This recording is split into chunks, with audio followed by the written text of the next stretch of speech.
Today, Bitcoin tempers its rally after crossing the $108,000 mark for the first time. FTX announces its plan to distribute assets back to customers will start in early January. And BitGo CEO Mike Belshe lays out what the distribution of those assets means for the crypto market. Crypto markets holding steady this morning after Bitcoin touched another record. As of noon Eastern, Bitcoin gained 0.25%, while Ether fell by the same amount. At one point, Bitcoin crossed the $108,000 level for the first time. Meanwhile, XRP jumped 4% this morning as Ripple's stablecoin, RLUSD, went live on a number of exchanges around the globe.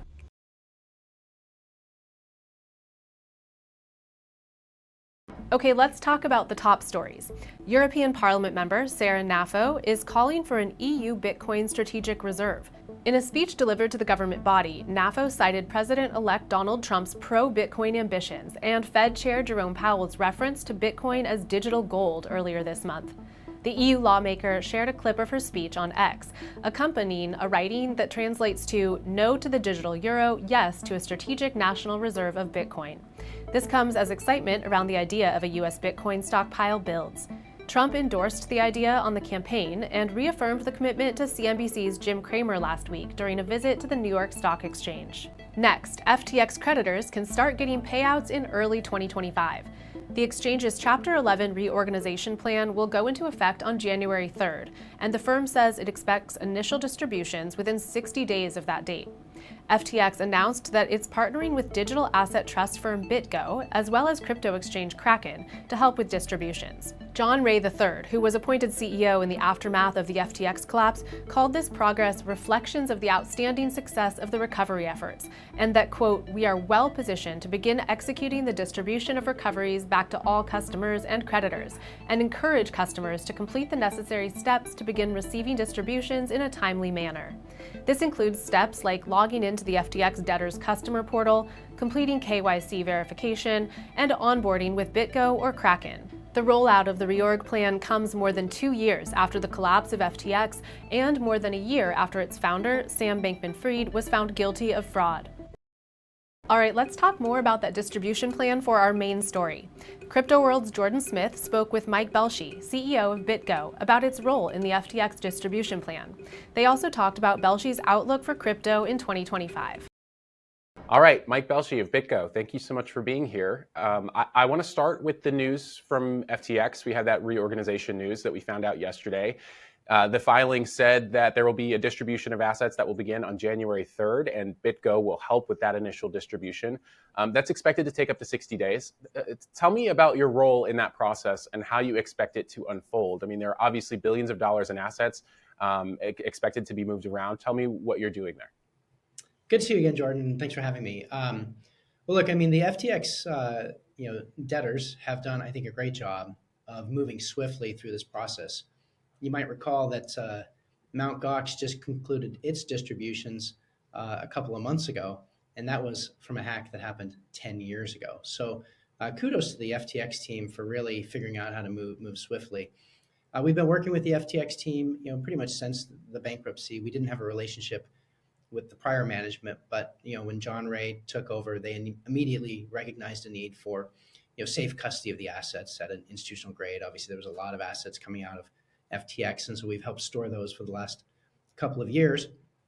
And then as they move into this next phase, they're getting distributions back to their clients. So BitGo has been building for a decade now, institutional grade services, and it starts at the bottom layer with wallets and custody, and on top of that, you've got staking and trading and lending and borrowing and things like that. And up until now, for the most part, that's been an institutional service, but we don't think that retail users should be denied institutional grade quality.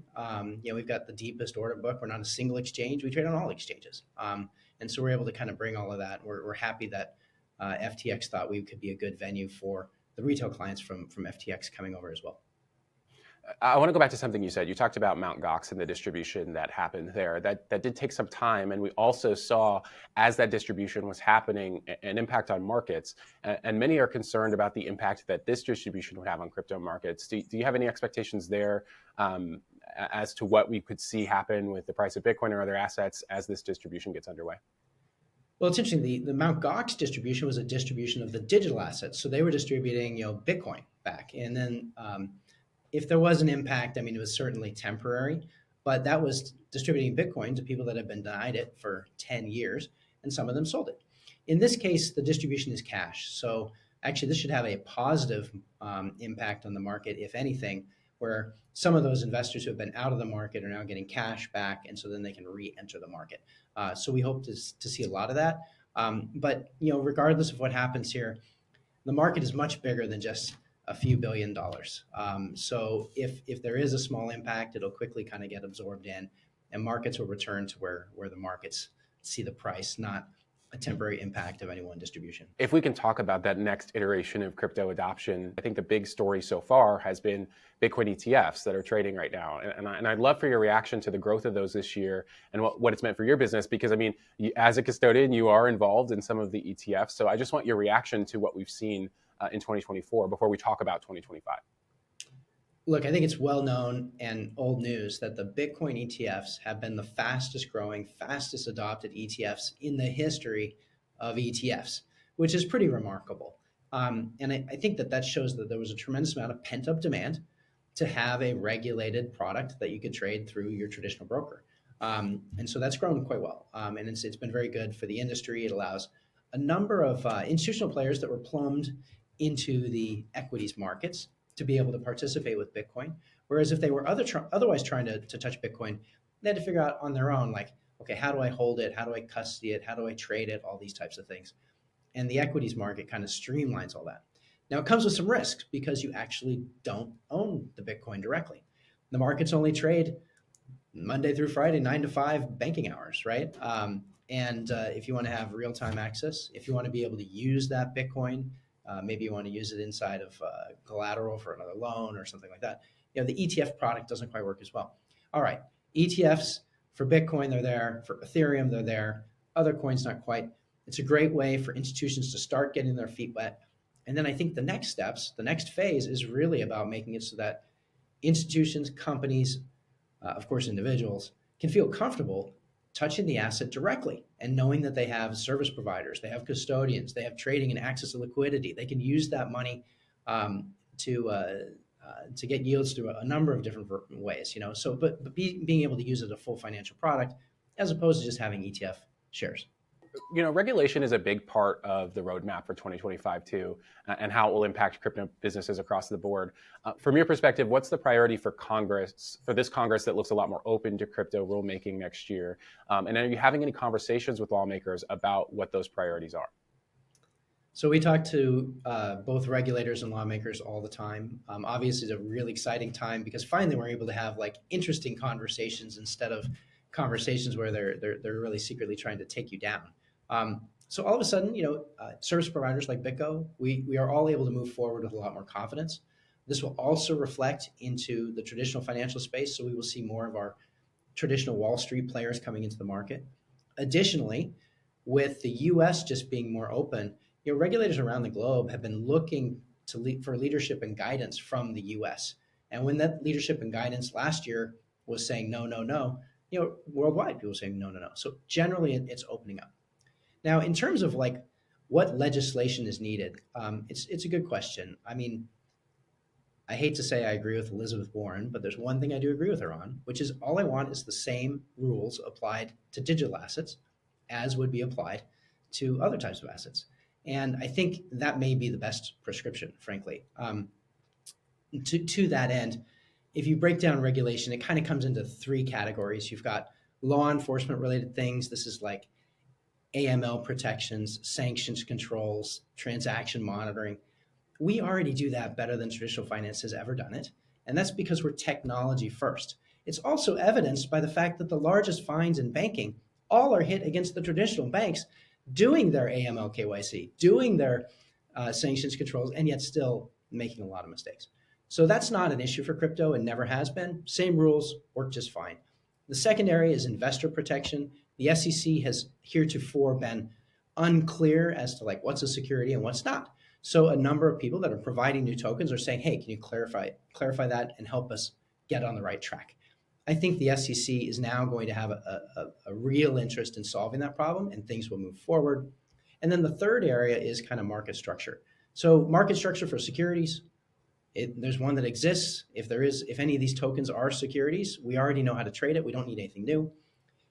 For derivatives, we already know how to do that as well. For things that are just commodity spot markets, there's nothing actually needed here. So I think in 2025, we get to start hitting the ground running, knowing that if there are concerns from regulators, if there are things that need to change, they're going to reach out to industry. They're going to help get the right rules and regulations in the right place.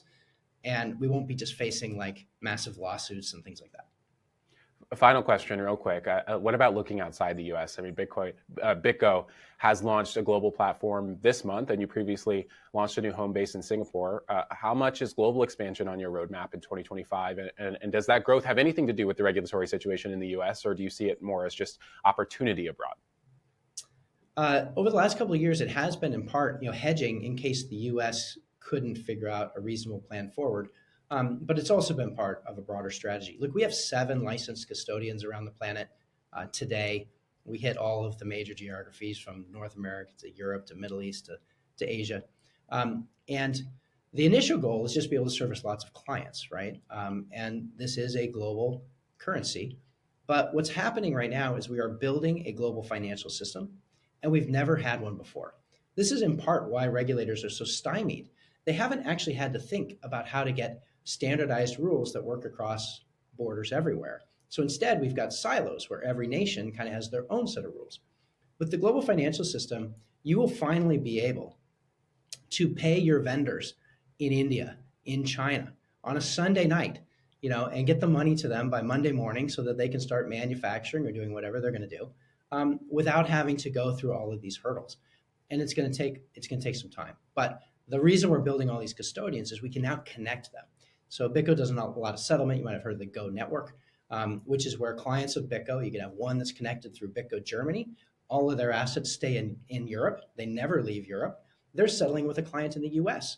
All of their assets stay in the US and never leave the US. But those two parties can now trade together by way of this Go network. So as that global financial system emerges, we're building the connectivity so that you can trade from Asia to Europe to the Middle East to the US.